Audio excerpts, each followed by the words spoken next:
ಆತ್ಮೀಯ H16 news ವೀಕ್ಷಕರೇ, ನಾನು ನಿಮ್ಮವ MI ಮಲ್ಲಪ್ಪ ಜೋತವರ್. ಆದ್ಮೇಲೆ ರೈತರು ಕಳಪೆ ಬೀಜದಿಂದ ಗೊಬ್ಬರದ ಸಿಗದ ಕಾರಣದಿಂದ ಅಲ್ಲಲ್ಲಿ ಸ್ಟ್ರೈಕ್ ಮಾಡೋದು, ಪ್ರತಿಭಟನೆ ಮಾಡೋದು, ಚಳವಳಿ ಮಾಡೋದು, ಸರ್ಕಾರ ವಿರುದ್ಧ ಘೋಷಣೆಗೂ ನಾವು ನೋಡ್ತಾನೆ ಇದ್ದೀವಿ. ಇದು ಇವತ್ತಿಂದಲ್ಲ, ಹಲವು ವರ್ಷಗಳಿಂದ ನಡೀತಾನೆ ಬಂದಿದೆ. ಯಾಕೆಂದರೆ ಮೊದಲೇನು ಈ ಒಂದು ಕಂಪ್ನಿಗಳು ಬಂದು ಈ ರಸಗೊಬ್ಬರ ಅನ್ರಿ, ಮತ್ತೆ ಗೊಬ್ಬರಗಳನ್ರಿ, DAP ಅನ್ರಿ, ಯೂರಿಯಾ ಅನ್ರಿ, ಇವೆಲ್ಲ ಬರೋದು ನಾವು ಸಗಣಿ ಗೊಬ್ಬರ ಮಾಡಿ ಬೆಳಿತಿದ್ವಿ. ನಮಗೂ ನಿಮಗೆಲ್ಲ ಗೊತ್ತಿದ್ದ ವಿಷಯನ. ಆ ಕಾಲದಿಂದಲೂ ಸಹಿತ ತೊಂದರೆಗಳು ಇದ್ದೂ ಇಲ್ಲಂತಲ್ಲ ರೈತಗೆ. ಯಾಕಂದ್ರೆ ರೈತನ ಮೂಲ ಸಮಸ್ಯೆ ಏನಪ್ಪ ಅಂತಂದ್ರೆ ಬೆಳಿತಾನೆ ಸಾಕಷ್ಟು ಇಲ್ಲ ಅಂತಲ್ಲ, ಅದರಲ್ಲೂ ಹಸಿರು ಕ್ರಾಂತಿ ಆದಮೇಲೆ ಅಂತ ಸಾಕಷ್ಟು ಬೆಳೆದಾನ.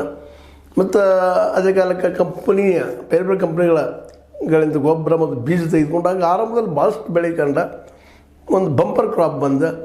ಕ್ರಾಪದ್ದೇನು ಬೆಳೆದೇನು ಚಿಂತಿಲ್ಲ, ಇವತ್ತು ಏನೋ ಬೆಳಿಬೋದು, ನೀರು ಮತ್ತು ಗೊಬ್ಬರ ಸರಿಯಾಗಿದ್ರೆ ಅಂತೇಳಿ ಭರವಸೆ ಮಾಡಿದ್ರು. ಆದರೆ ಯಾಕೋ ಏನೋ ಇಡೀ ನಮ್ಮ ಇತಿಹಾಸ ತುಂಬ ರೈತ ಬಡತನದಿಂದ ಮೇಲೆ ಬರಲೇ ಇಲ್ಲ, ಕೋಟ್ಯಾಧೀಶನ ಆಗಲೇ ಇಲ್ಲ ಅನ್ನೋದೊಂದು ಅತ್ಯಂತ ನೋವಿನ ಕೆಲಸ ಮತ್ತು ಮಾತು ಹೌದು.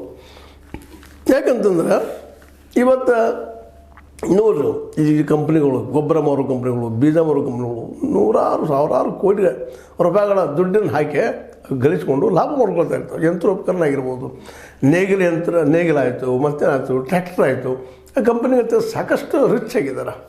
ಆದರೆ ರೈತ ತನ್ನ ಎತ್ತುಗಳನ್ನ ಇಟ್ಕೊಂಡು ಮತ್ತೇನೋ ಮಾಡಿ ಹೋರಾಟ ಮಾಡಿ ಜೀವನ ಮಾಡಿ ಅಂತ ಬೆಳೆದ ಇಡೀ ದೇಶದ ರಕ್ಷಣೆ ಬೆಳೆ ಅಂತವಾಗ ಸರಿಯಾದ ಬದುಕಿಲ್ಲ, ಮಾರ್ಕೆಟ್ ಇಲ್ಲ ಅನ್ನೋ ನೆನ್ನಲ್ಲಿ ನಾವು ಚರ್ಚೆ ಮಾಡ್ತಾನೆ ಇರ್ತೀವಿ. ಈಗ ನೋಡ್ರಿ, ಕಳಪೆ ಬೀಜ ಅವುಗಳನ್ನು ಕಂಪ್ನಿ ಮಾರಿದಂಥವ್ರು ಎಲ್ಲ ನಮಗೆ ಮರಳಿ ಕೊಡ್ತೀವಿ, ಮತ್ತೇನು ಕೊಡ್ತೀವಿ ಅಂತ ಹೇಳ್ತಾರೆ ಅವರು. ಆದರೆ ಈಗ ದುಡಿಮೆ ಮಾಡಿದ್ದು, ಆ ಗಳೆ ಹೊಡೆದ ಮಾಡಿ ಬೀಜ ಹಾಕಿ ಶ್ರಮ ಪಟ್ಟಿದ್ದು ಎಷ್ಟು ಖರ್ಚು ಬರ್ತದೆ, ಏನು ಶ್ರಮ ಎಷ್ಟಾಗಿರ್ತದೆ. ಮತ್ತು ಕಳಪೆ ಬೀಜ